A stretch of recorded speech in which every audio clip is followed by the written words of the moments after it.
2023, The Return of Godzilla, King of Monsters to America. In the United States, the metropolis of San Francisco is engulfed in flames, debris piled like mountains. The existence of monsters has become undeniable in the human world. Monsters are no longer just legends or fantasies in science fiction movies but a real and present threat. Without further ado, let's start the main feature. We rewind to 1973. In the movie Kong, Skull Island, Professor Randa is recording his last words to the camera. If someone is watching this video, I am already dead. I have made many unforgivable mistakes in my past, but perhaps this legacy I leave behind can help humanity in the future. Then it will be known that everything he did was worth it. Suddenly, a tremendous roar sounds, getting closer and closer. Bill runs desperately, but the pursuer gets closer, and the camera in his hand falls to the ground, crushed by something behind him.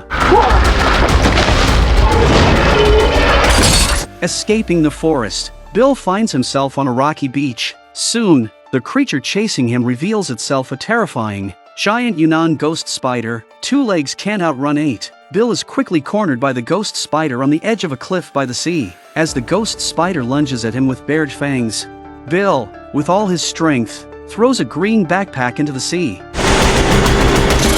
Facing the attacking ghost spider, he can only wait for death, but miraculously, the rock under Bill's feet rises, and a giant crab emerges. Confronting the intruding ghost spider, the crab immediately attacks. The 2 monsters battle fiercely in front of Bill, nearly crushing him several times.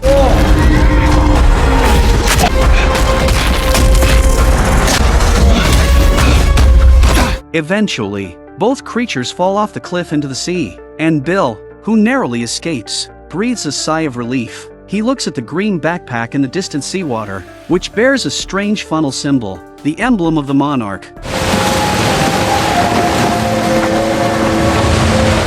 Fast forward to 2013, a Japanese fishing boat hauls up a rich catch of deep-sea fish. One of the fishermen inadvertently discovers a green backpack while processing the fish. The backpack looks very old, but the fisherman ignores it and sets it aside, continuing to work on the fish. In 2015, Kate returns from San Francisco to Tokyo, Japan, to attend the funeral of her father, Hiroshi. When Kate returns to the old house, she finds 2 strangers living there, but Hiroshi's portrait on the table confirms she's at the right address. After talking, Kate learns that Hiroshi had another family in Japan. Kate also reveals Hiroshi's true nature with a family photo from San Francisco. Understanding everything, an angry Kate leaves the keys, slams the door, and walks away. Just as Kate is talking to her mother, a warning alarm suddenly sounds throughout the city. Kentaro, Kate's half-brother, takes her to a subway station for refuge. As they discuss the reasons behind Hiroshi's disappearance, Kate's thoughts drift back to the Godzilla attack on San Francisco years ago.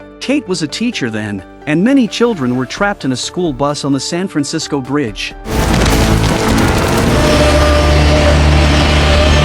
Just as she managed to get the children out of the bus, Godzilla hurled a rock at the front of the bus, causing it to fall into an abyss, killing all the children inside.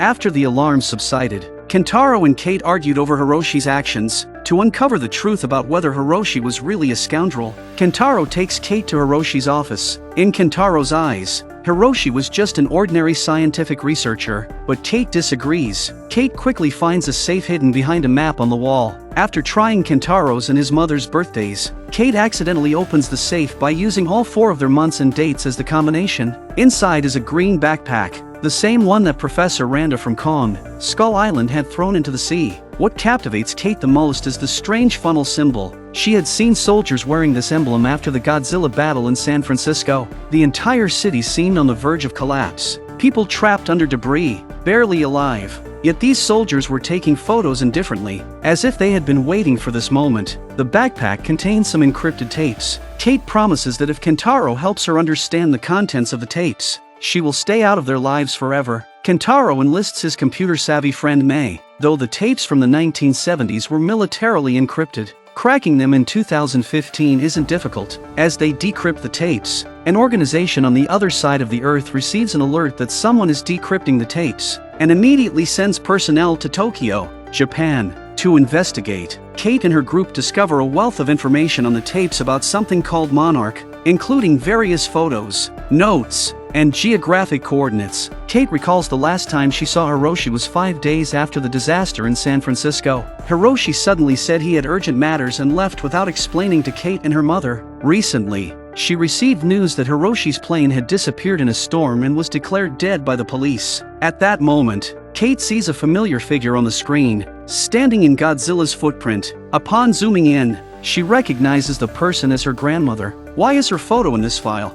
We rewind to 1959 in Kazakhstan. Kate's grandmother, Keiko, was a member of Monarch. She and her companions came to an abandoned nuclear power station to investigate a mysterious incident. The nuclear radiation readings here would increase slightly before gradually decreasing, as if the radiation was being absorbed by something. Lee speculated that there might be a monster underground capable of devouring the radiation, so they set off explosives around the area. Indeed, they discovered a rocky space underground. As they were excited about this discovery, the ground beneath them started to shake and crack open. Keiko and Lee descend into the underground space using a rope. They discover a large pile of some kind of insect eggs, apparently devouring the nuclear radiation. These eggs emit a disturbing glow. As Keiko examines the eggs, Lee accidentally steps on and breaks a rock, causing the ground to crack. As the cave threatens to collapse, Lee quickly drags Keiko, who wants to take samples, away. With the vibration, the glowing eggs begin to hatch, revealing creatures unlike any known species. They have huge pincers and a foul-smelling black shell, attacking them immediately upon birth.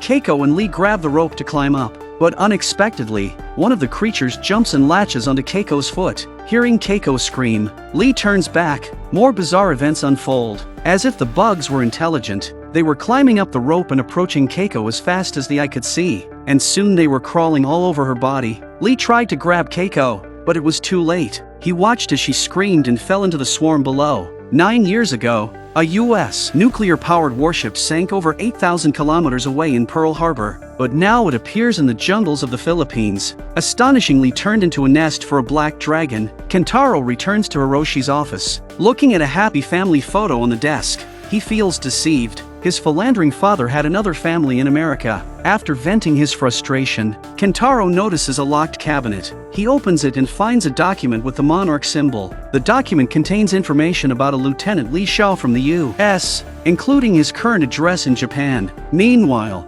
Kate prepares to fly back to the U.S. At the airport, a bearded man approaches her. He introduces himself as Tim, working for Monarch. Kate is now embroiled in trouble. The files they viewed belong to Monarch and are more critical than she imagined. Kate doesn't know how Tim found her and plans to escape, but she's subdued by Tim's companion and forced into a car. Tim says he won't hurt Kate, but they can't let Kate know where they're going, so they put a black hood over her head. Unbeknownst to them, Kate developed nyctophobia after the San Francisco disaster. In the darkness, she feels unable to breathe and struggles violently, accidentally kicking the driver in the back of the head. The car crashes into a roadside barrier and flips. Kate uses this chance to escape.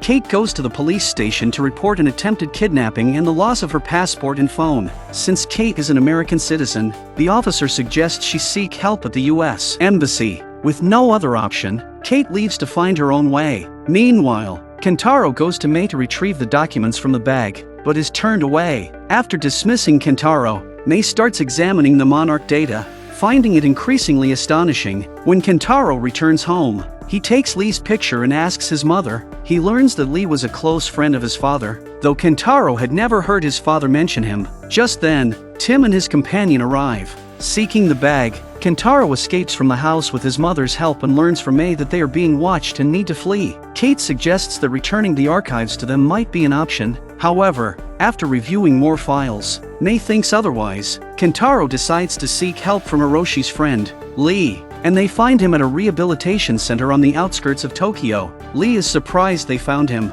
as the center is actually a Monarch prison for dangerous individuals. Learning of Kate's father's plane crash in Alaska, Lee doesn't rule out the possibility of Hiroshi's survival without seeing his body. When she learns that Kate and the others are also being targeted by Monarch, Lee cuts the locator off her foot and throws it into the water. Lee decides to escape with them to uncover the truth about his friend's disappearance. Rewinding to 1952 in Manila, Philippines. A young Lee serves at an American military base. Known for being a troublemaker, he's assigned to escort a Japanese scientist. At the dock, Lee is surprised to see the scientist is a beautiful young woman, Kate's grandmother Keiko. During the journey, Keiko reveals the mission's objective: a U.S. reconnaissance plane collecting routine atmospheric data over the Philippine Sea detected radioactive isotopes. These isotopes weren't from Russian territory or U.S. military activity. At that time, only 2 countries had nuclear bombs. Who could it be?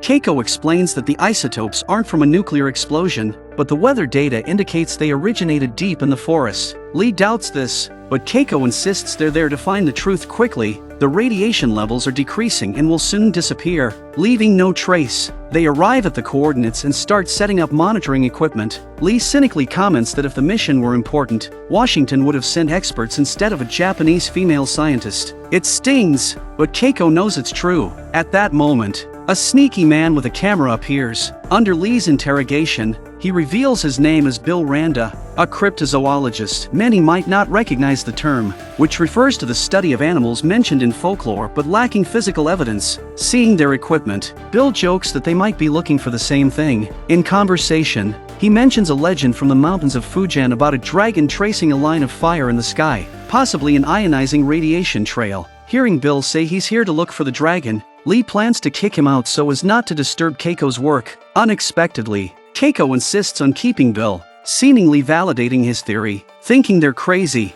Bill decides to leave to find someone else to take his place. Keiko follows Bill deep into the forest. Bill describes the mythical creature as a muto, meaning a giant unidentified terrestrial organism. They're not extraterrestrial but have lived on Earth in rare, secluded areas before humans. Bill shows a notebook with drawings of a fire-breathing dragon's flight path. Based on local descriptions, it goes back centuries, like the migration routes of migratory birds. Keiko is shocked upon seeing this. She rummages through her bag and retrieves the radiation reading trajectories detected by the reconnaissance plane. Astonishingly, they match Bill's dragon flight path exactly. Soon, they reach the trajectory's endpoint and are astonished to find a rusty warship in the valley. Bill recognizes it as USS Lawton, sunk in 1943 about 320 kilometers west of Pearl Harbor. Keiko calculates the distance to be over 8,000 kilometers. Skeptical of Bill's claim, her doubts vanish when they enter the ship and Bill finds a locker with his name. He reveals he's the sole survivor of the sinking, recalling the ship hitting a hard object and sinking within 3 minutes.